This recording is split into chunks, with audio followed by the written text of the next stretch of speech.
Hello everyone, कैसे हो आप सब। आई होप सभी अच्छे होंगे और आप सभी का रिवीजन भी अच्छी तरह चल रहा होगा।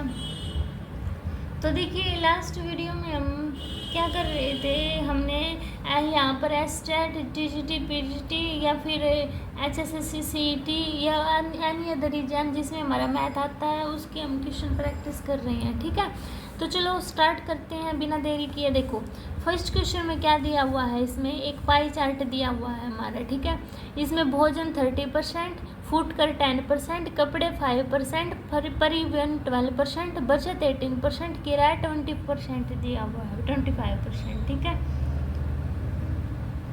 क्या बोल रहा है, भोजन पर कुल व्यय 4800 का व्यय होता है तो सभी मदों पर कुल कितने रुपए का व्यय होगा।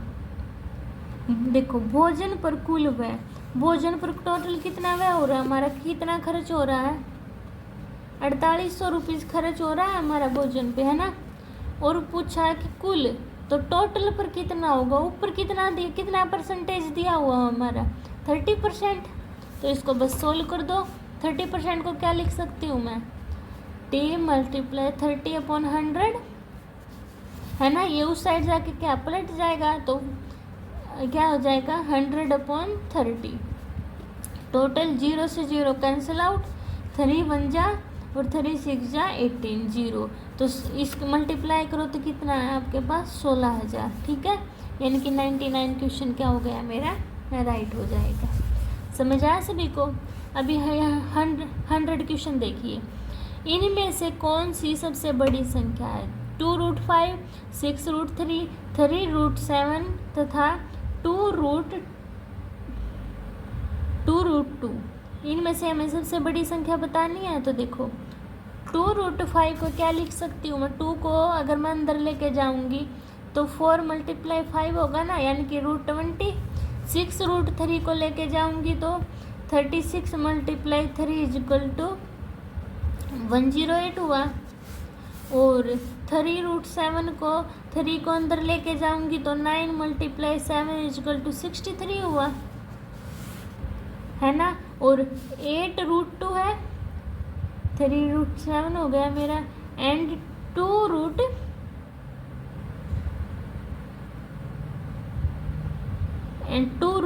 दे रखा है, कितना 2√2। अब देखो इसको अंदर लेके जाना तो कितना होगा, 4 × कितना √2।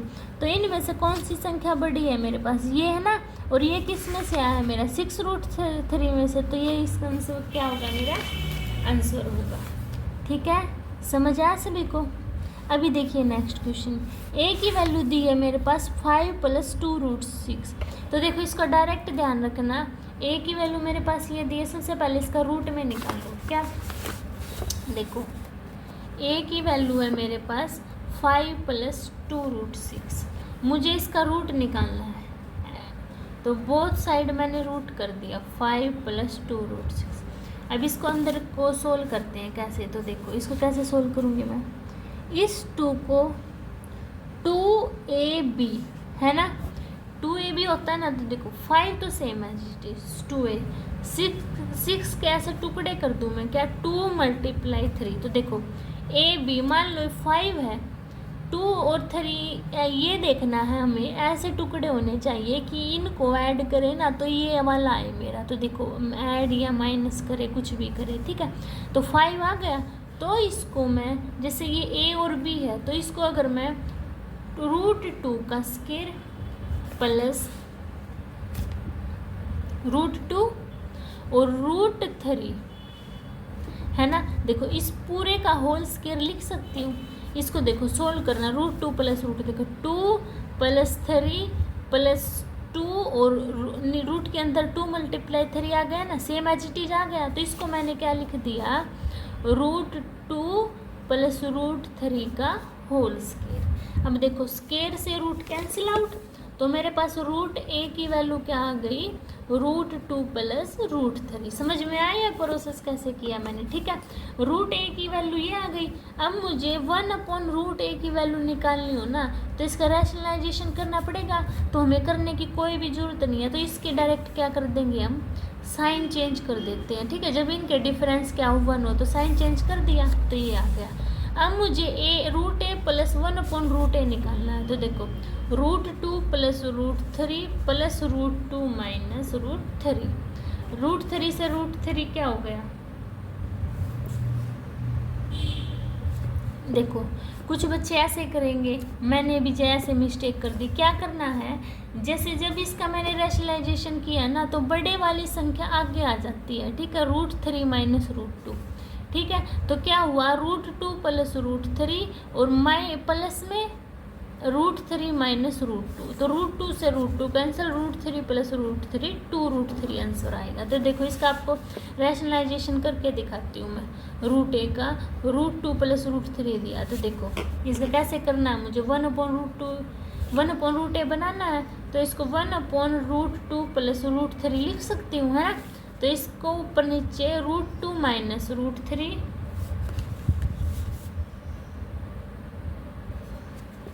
इसको देखो क्या करूँगी मैं, ये दोनों प्लस के है ना, तो इसको √3 प्लस √2 लिख सकती हूँ, है ना। तो √3 माइनस √2, बस मैंने माइनस के लिए इसको लिखा है, ठीक है, और नीचे भी √3 माइनस √2 से मल्टीप्लाई कर दी। तो देखो ऊपर क्या बचा, √3 minus √2, a plus B, a minus B क्या होता है, a स्केयर यानी कि a 3 और b स्केयर यानी कि √2 का स्केयर 2, तो कितना आया, √3 माइनस √2 ही तो आया मेरे पास, है ना। तो ये मैंने डायरेक्ट लिख दिया था। तो आंसर क्या आया मेरे पास, 2√3, ठीक है। अभी देखिए मेरे पास ये इक्वेशन दी हुई है, इसको क्या है, मल्टीप्लाई कर दो, 4 7 जा 28, 3 जा 31/4, क्या क्या क्या क्या इक्वेशन हुई मेरे पास, 31/4, अच्छा 2 9 जा 18, 18 और 1 19/2, कहाँ तक है मेरा, 99 पदों तक है, 99वां पद हमें ज्ञात करना है। तो देखो a की वैल्यू क्या है मेरे पास, 31/4, d कैसे निकालते हैं, a2 माइनस a1 ये है, a2 में से माइनस कर दिया तो मेरे पास 7/4 आ गया। n की वैल्यू निकाल, an की वैल्यू निकालनी मुझे, और n की वैल्यू 99 दी है, तो a plus n minus 1 into D होता है ना। a की वैल्यू क्या है, 31/4, n की वैल्यू 99 माइनस 1 और d की वैल्यू 7/4, तो 31/4 प्लस 98 मल्टीप्लाई 7/4। अब देखो 4 4 सेम है ना, तो एलसीएम में दिक्कत नहीं पड़ेगी, काटना मत, इसकी डायरेक्ट मल्टीप्लाई कर देना, तो 686/4। अब दोनों को ऊपर ऐड कर दो डायरेक्ट, तो 717/4। अब इसको इससे डिवाइड कर दो तो ये मेरा ये आंसर आ जाए। कैसे पता चला, क्योंकि देखो डिवाइड में क्या 4 है इसके, और एक लोती है कि यही संख्या है जिसके डिवाइड में 4 है, तो यही क्या मेरा आंसर आ जाएगा।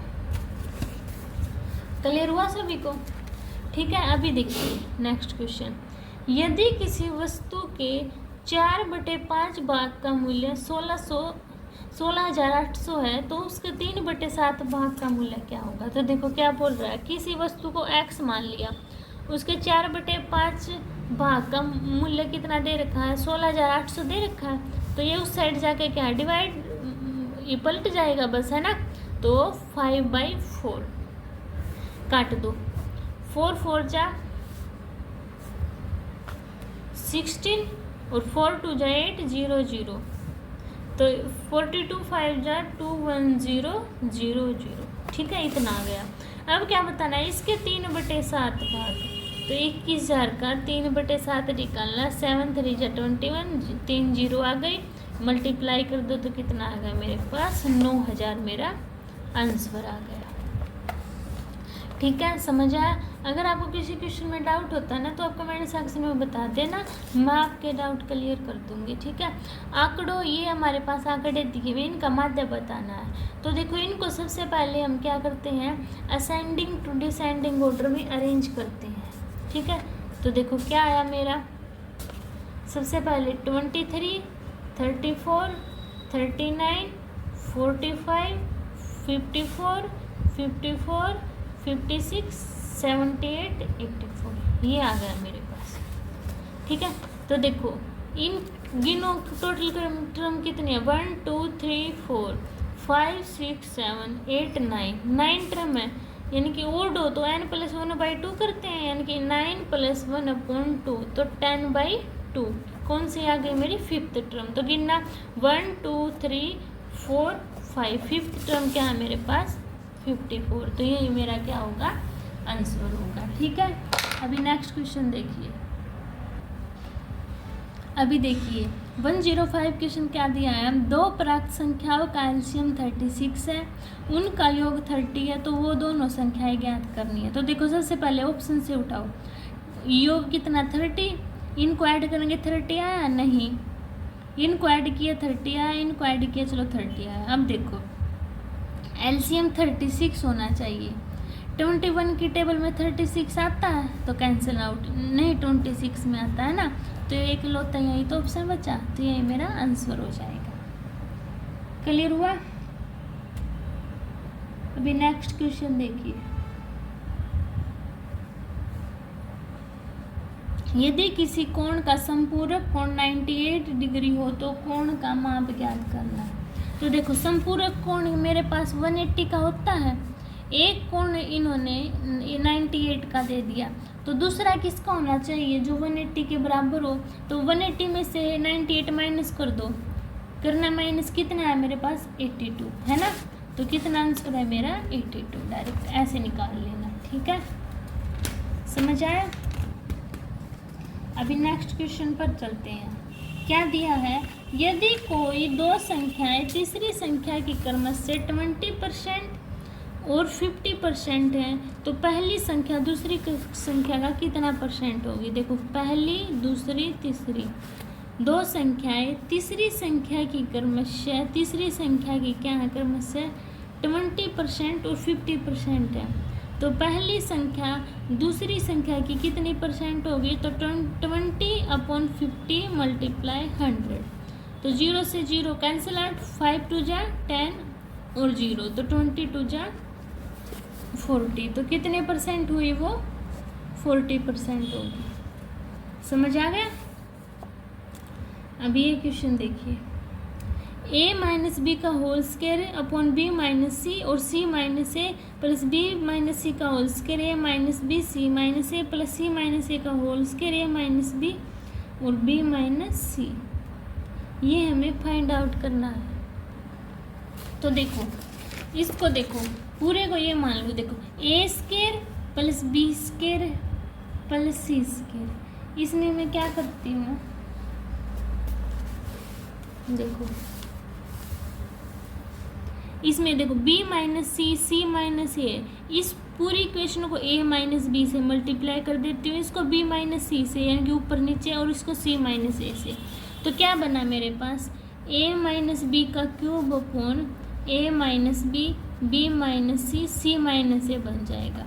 सेकंड क्या b माइनस सी, तो b माइनस सी का क्यूब अपॉन सेम इक्वेशन और c माइनस ए का क्यूब अपॉन सेम इक्वेशन। ठीक है, ये वाली तो एलसीएम सेम है, तो क्या लिख सकते हैं a माइनस बी का cube plus b minus C का क्यूब, एलसीएम ले लिया मैंने। ठीक है, c माइनस ए का cube upon a minus B b minus C c minus A. तो देखो a cube plus b cube plus c cube में 3abc भी लिख सकती हूँ ना, तो 3a की वैल्यू क्या है a माइनस बी, b की value b minus C, c की value c minus A upon a minus B b minus C c minus A. इससे कैंसिल आउट, क्या बचा मेरे पास बस 3 बच गया, तो यही क्या है मेरा आंसर आ जाएगा। ठीक है, समझा। अब देखिए 109 question, x upon 2x square plus 5x plus 2 equal to 1/6 then x plus 1/x क्या होगा। तो देखो क्रॉस मल्टीप्लिकेशन कर दें, तो 2x square plus 5x plus 2 is equal to 6x, 6x को इस साइड लेके आओ, तो देखो चलो 5x को ले जाओ, तो 2x माइनस 5x, तो 2x square plus 2 equal to x, ये बचा मेरे पास। इसमें से 2 कॉमन निकाल लूँ, तो देखो x square plus 1 equal to x/2 है ना, ये आ गया। इतनी बात समझ में आई। अब इस पूरी इक्वेशन को अगर मैं x से डिवाइड कर दूँ, तो देखो यहाँ x बचा 1/x बचा, यहाँ क्या बचा 2, क्योंकि डिवाइड किया ना मैंने, तो इससे कैंसिल आउट हो जाएगा है ना।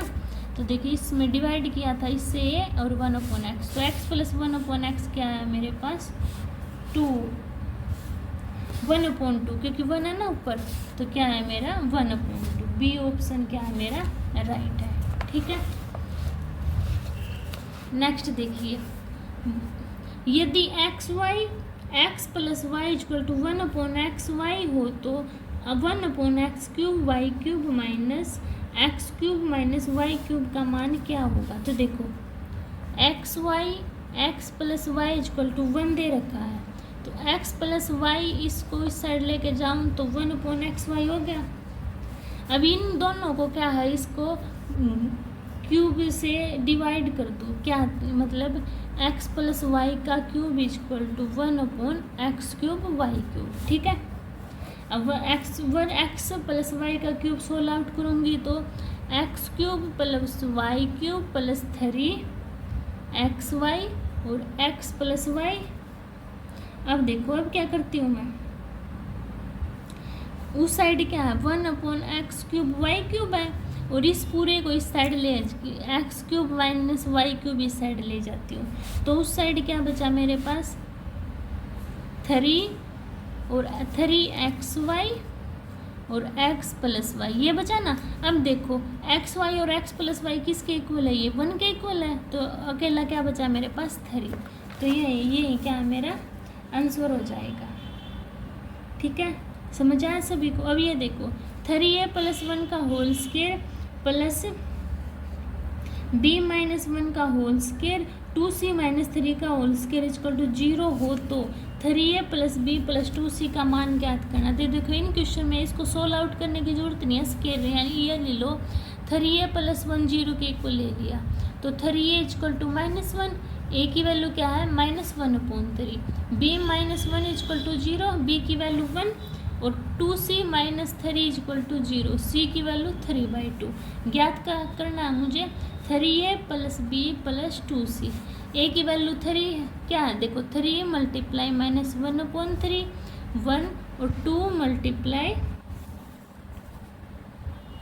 3/2, 3 से 3 कैंसिल आउट -1 प्लस 1 2 से 2 कैंसिल आउट 3 और 1 4 में से 1 गया 3, तो कितना आंसर आया मेरा 3 आ गया। ठीक है, अभी ये देखिए x plus Y equal to 1 और x y equal to b square हो तो a तथा b के रूप में x³ minus x² y minus xy² plus y³ का मुझे मान ज्ञात करना है। ठीक है, तो चलो इसको ही ले लेते हैं, क्या है x³ minus x² y minus xy² plus y³। इसको आगे लिख लो, तो देखो x³ plus y³ minus xy² minus xy², x³ plus y³ है ये, इसको मैं x प्लस वाई का होल क्यूब माइनस 3xy लिख सकती हूँ, और इसमें से xy कॉमन निकाल लिया तो x प्लस वाई बच गया है ना। अब इसको क्या है देखो -3xy और x प्लस वाई ये लिख सकती हूँ ना, क्योंकि इसमें जब मैं इसको ओपन करूँगी तो प्लस का आएगा, कैंसिल आउट तो यही बचेगा।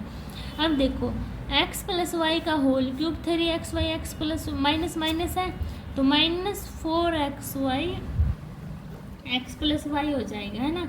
x प्लस वाई को क्या मान रखा है इन्होंने a, यानी कि a का क्यूब माइनस xy को b यानी कि 4b² और xy को a यानी कि a, तो कितना आ गया मेरे पास a³ माइनस 4b² यानी कि सी ऑप्शन क्या हो गया मेरा राइट हो गया। ठीक है, अभी देखिए त्रिभुज ABC में BC का मध्य बिंदु D है, त्रिभुज का गुरुत्वीय केंद्र G है, तब AG और GD का मान क्या होगा।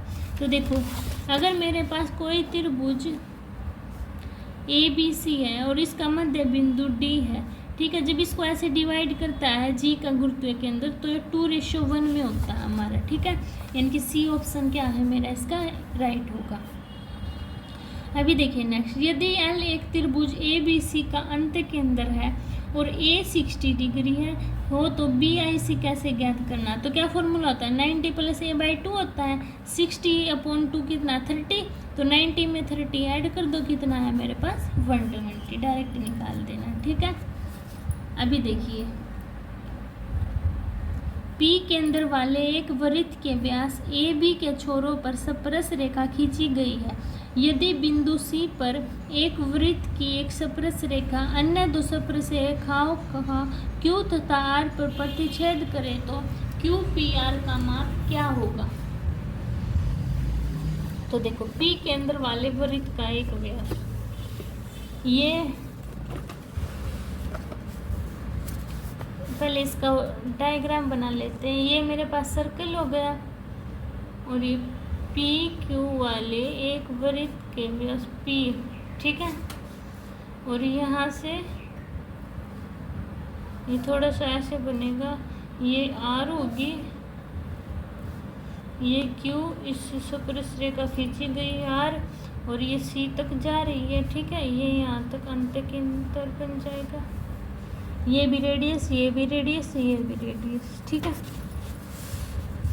अच्छा क्या दिया हुआ है, क्यू पी आर, यानी कि क्यू पी आर, ये एंगल मुझे बताना है क्या होगा। तो देखो सबसे पहले Q P C, Q P C, Q P C, ये पूरा क्या है, देखो ये पूरा 90 डिग्री है ना। ये क्यू पी सी निकालना है तो 90 का हाफ क्या होगा 45, और सी पी आर, ये देखो ये पूरा 90 है तो इसका ये हाफ क्या होगा, ये भी 45 डिग्री होगा, है ना। तो क्यू पी आर क्या होगा, ये दोनों का 45 प्लस 45 90 डिग्री, है ना। ज़्यादा पजल नहीं होना, ऐसे आपको सोल्व कर देना। 90 डिग्री क्या है, मेरा आंसर आ गया। एक बस 49 किलोमीटर घंटा की गति से चलती है और अपने गंतव्य स्थान पर 7 घंटे में पहुंचते। बस की दूरी ज्ञात करें। दूरी का क्या फॉर्मूला होता है, स्पीड इनटू टाइम। स्पीड 49 है और टाइम 7 घंटा है, तो डायरेक्ट मल्टीप्लाई कर देना 343 और मेरा आंसर आ जाएगा। ठीक है, अभी देखिए एक द्वितीय अंकीय संख्या के दोनों अंकों को परस्पर बदलने के प्राप्त संख्या मूल संख्या से 18 कम है। संख्या के दोनों अंकों का योग 16 है तो मूल संख्या। तो देख लो 8 और 7 15, ये तो नहीं है, इनमें से हो सकती है क्योंकि इनका जोड़ कितना है 16 है। तो देखो 97 के अंक हमने बदल दिए तो 79 हो गए। माइनस करना, 17 में से 9 गए 18 और 1 कितना है मेरे पास 18, तो यही सही का रखा था ना। तो ये ऑप्शन क्या हो गया मेरा, राइट हो गया। अब देखिए 280 मीटर के समान व्यास के एक वर्ताकार खेत के चारों ओर एक 7 मीटर चौड़ा बगीचा बनाने की लागत क्या होगी यदि बगीचे बनाने की प्रति वर्ग मीटर 21 सेंटीमीटर है, यानी कि क्या है 7 मीटर चौड़ा। तो देखो वर्ताकार है ये, ठीक है। 280 व्यास है पहले का, बड़ा मान लो मेरे पास R1 यानी कि D1 है तो R1 क्या होगी बड़ी 140। देखो क्या बोल रहा है, तो अच्छा देखो ये मान लो मेरे पास एक बगीचा है, ठीक है। इसकी दे रखी है मेरे पास 280 दे रखी है, ठीक है। इसके 7 मीटर चौड़ा रास्ता और बनाना है बाहर से, तो टोटल कितनी होगी 280 है, 7 मीटर चौड़ा बनाएगा तो कितना 14 होगा ना। 7 इस साइड 7 इस साइड, तो ऐड करना 4 8 9 2, यही होगा ना। अब इसको देखो ये बड़ा मान लो क्योंकि ये बड़ा है D1 मान लो इसको 294, छोटा 280 मान लो, ठीक है। ये वैसे कर रही हूँ ना इसलिए बड़ा दिख रहा है ये क्वेश्चन। देखो अब इसकी R1 निकालेंगे तो क्या होगा 147, इसकी छोटे की R2 स्मॉल मान लो तो 140। तो फॉर्मूला क्या है, यदि बगीचे लागत क्या होगी इसमें बनाने की, तो देखो पाई R1 का स्क्वायर माइनस R2 का square multiply pi r square आज होता है ना वॉल्यूम, तो पाई R1 यानी कि 147 का होल स्क्वायर 140 का स्क्वायर मल्टीप्लाई 21। इसको सोल्व कर देना, आंसर आएगा आपके पास 132,594। ठीक है, क्या बोल रहा था, 280 मीटर के समान व्यास के एक वृत्ताकार खेत के चारों ओर एक 7 सेंटीमीटर चौड़ा बगीचा बनाने की लागत, यानी कि ये था मेरे पास, ये 280 मीटर था इसका व्यास। ठीक है, इसके आर पार 7 सेंटीमीटर चौड़ा रास्ता बनाना है, तो 7 इस साइड बनेगा, 7 इस साइड, तो टोटल 14 बढ़ेगा ना, तो इसलिए मैंने क्या इसमें 40 ऐड किया था। ठीक है, अभी देखिए, किसी वितरण का समानांतर माध्य 40 है तथा माध्यिका 30 है, तो बहुलक कितना होगा। तो इसका फॉर्मूला क्या होता है, बहुलक इज इक्वल टू 3 माध्यिका -2 माध्य, है ना, यही होता है। तो माध्यिका कितनी है मेरे पास 30, तो 3 × 30 -2 माध्य कितना 40, 3 की 30 के साथ 90, 4 2 जा क्या होता है 80, तो 90 में से 80 गया कितना बचा है 10 बच गया। ठीक है, अब देखिए x + y = 18 है और x y 72 हो, तो x² + y² का मूल्य ज्ञात करना है। तो देखो x + y का होल स्क्वायर का क्या फॉर्मूला होता है, x² + y² + 2xy होता है। तो x + y का होल स्क्वायर 18 का स्क्वायर यानी कि 324, ये मुझे ज्ञात करना है। 2xy की वैल्यू क्या दी है मेरे पास 72, तो 324 और 72 2 जा कितने होते हैं 144, माइनस कर देना, 4 में से 4 गए 0, 12 में से 4 गए 2 में से 1 गया 1, 180 आ गया। तो कौन सा मेरा सी ऑप्शन राइट हो जाएगा। ठीक है, तो ये थे मेरे 120 तक क्वेश्चन। ठीक है, अगर आपको किसी भी क्वेश्चन में डाउट होता है तो कमेंट सेक्शन में बता देना, मैं आपके डाउट क्लियर कर दूँगी। और प्लीज़ चैनल को शेयर कीजिए, सब्सक्राइब कीजिए, कमेंट कीजिए, लाइक कीजिए। ठीक है, मिलते हैं नेक्स्ट वीडियो में, तब तक के लिए बाय बाय।